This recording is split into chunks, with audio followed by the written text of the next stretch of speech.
अपनी अपनी आवश्यकताओं को पूरा करने में लगे हुए हैं। कोई साइकिल वाले हो तो उसे लग रहा है कि मोटरसाइकिल पर चढ़ूं।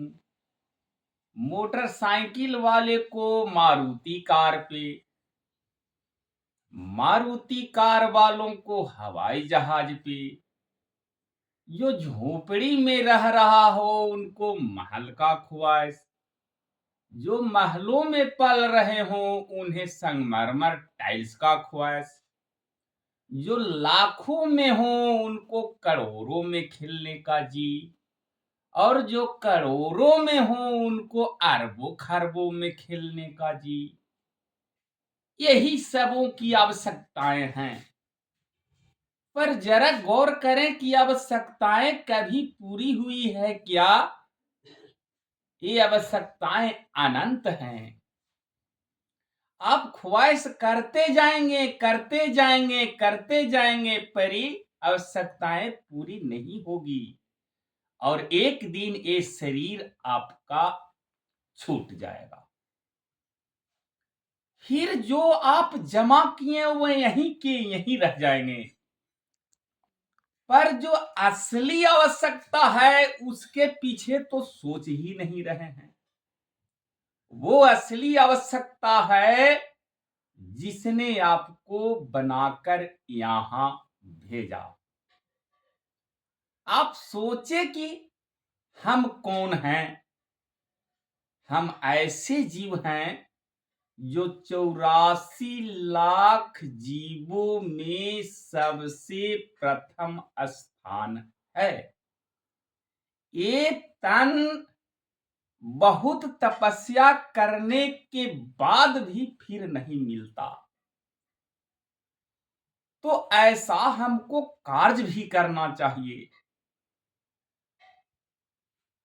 एक आवश्यकता ऐसी है जिसमें कोई पूंजी नहीं, मात्र प्रभु के साथ नाता जोड़कर प्रेम करें।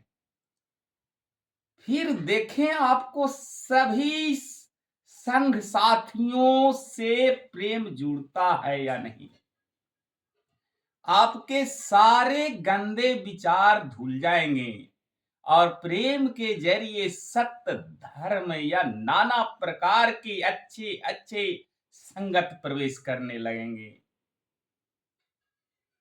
अब कोई ज्यादा अपनी आवश्यकताओं में झूल पल रहा हो और नफरत और पाप के बीज बो रहा हो, तो क्या प्रभु उसमें रीझेंगे? क्या प्रभु तो उसी में रीझेंगे जो प्रेम के आंसुओं से उन्हें नहा रहा हो।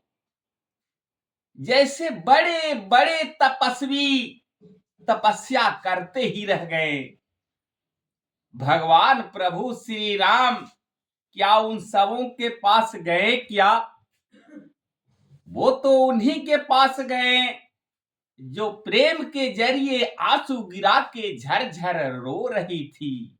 वो थी माता सबरी, धन्य हो माते।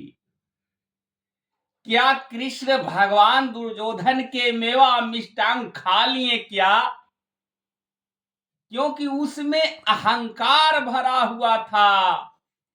वो तो उसी के घर में जाकर खाना खाएं जो प्रेम में लीन था। वो महात्मा विदुर घर मात्र साग रोटी तो ही खा लिए। ये है असली आवश्यकता। पर इस युग में ये आवश्यकता को तो सब भूल रहे हैं।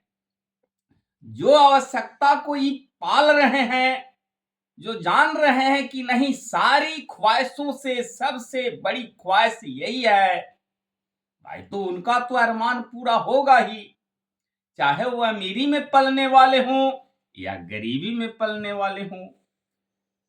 फिर ऐसा न कि ये ख्वाहिश आपका अधूरा ही रह जाए और अपने सारे ख्वाहिशों को पूरे करने में लगे रह जाएं और ये जिंदगी एक दिन आपसे वीरान हो जाए।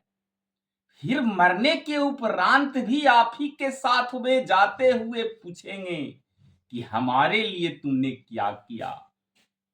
जो करने वाले उनके साथ रहेंगे, आपको साथ में दिखा देंगे कि देखिए हमारे आवश्यकताओं को पूरे करने में लगे थे। उसी प्रकार फिर अगले जीव में आपकी सृष्टि भी होगी।